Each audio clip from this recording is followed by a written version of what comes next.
সংগ্রামী জনতা এই পর্যায়ে বক্তব্য রাখছেন সৈনিক কাফেলা বাংলাদেশ জামাত ইসলামের গাজীপুর মহানগরের সংগ্রামী নায়েব আমির বিশিষ্ট শ্রমিক নেতা জনাব হোসেন আলী।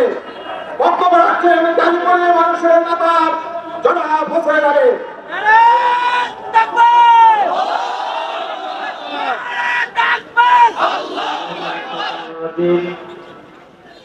বিসমিল্লাহির রহমানির রহিম।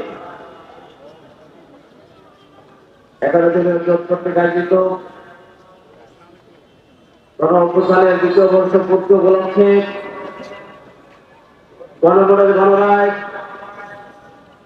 বাস্তবায়ন এবং গণহত্যার বিচারের দাবিতে আজকের এই গণসমাবেশের সংগ্রামী সভাপতি বাংলাদেশ জামাত ইসলামের কেন্দ্রীয় কর্ম পরিষদের সদস্য মহানগর জামাতের সংগ্রামী আমির জনাব জামাল উদ্দিন, আজকে সমাবেশের সংগ্রামী প্রধান অতিথি বাংলাদেশ জামাত ইসলামী কেন্দ্রীয় সহকারী সেক্রেটারি জেনারেল জনাব মাওলানা রফিকুল ইসলাম খান এমপি, অন্যান্য নেতৃবৃন্দ, সাংবাদিক বন্ধুগণ, আইন শৃঙ্খলা নিয়োজিত পুলিশ কমিশনার ভাইরা, সংগ্রামী গাজীপুরবাসী, আসসালামু আলাইকুম ওয়া রাহমাতুল্লাহ। সংগ্রামী ভাই বন্ধুগণ, বিপ্লবের 2 বছর আমরা পাড়ি দিলাম। যে লক্ষ্য নিয়ে বিপ্লব হয়েছিল, আজকে আমরা মনে করেছিলাম অনেক রক্ত, অনেক জীবন দিয়ে, অনেক পুণ্যত্ব বরণ করে যে ফ্যাসিস্টদের বিদায় করা হয়েছিল, যার মধ্যে অনুদের সবচেয়ে বেশি বেনিফিশিয়ারি বিএনপি, তাই আজকে জুলাই বিপ্লবকে অস্বীকার করছে। তারা কেন করছে?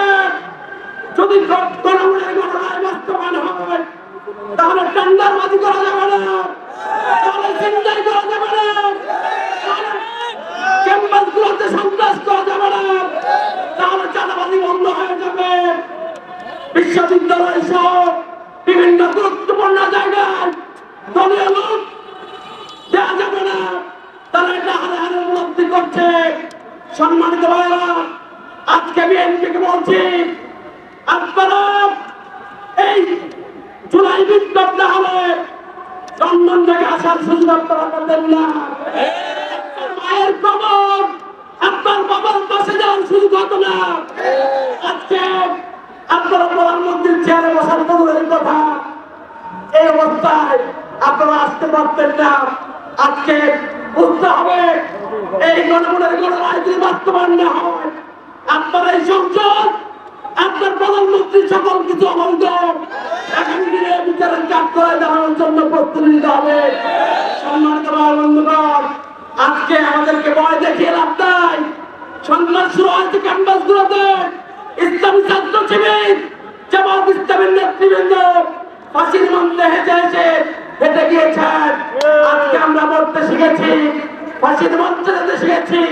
আমাদেরকে ভয় দেখিয়ে লাভ নেই। আগামী দিনে এই আন্দোলনকে 70% মানুষের গণভোটকে বাস্তবায়নের জন্য আমরা প্রস্তুত আছি, রক্ত দেওয়ার জন্য প্রস্তুত আছি। আগামী দিনের সকল আন্দোলন সংগ্রামের সকলকে স্বতঃস্ফূর্ত অংশগ্রহণ করার জন্য উদাত্ত আহ্বান রেখে সবাইকে ধন্যবাদ জানিয়ে বক্তব্য শেষ করছি। আল্লাহ হাফেজ। বাংলাদেশ জিন্দাবাদ। 11 দলীয় জোট জিন্দাবাদ। আসসালামু আলাইকুম ওয়া রাহমাতুল্লাহ।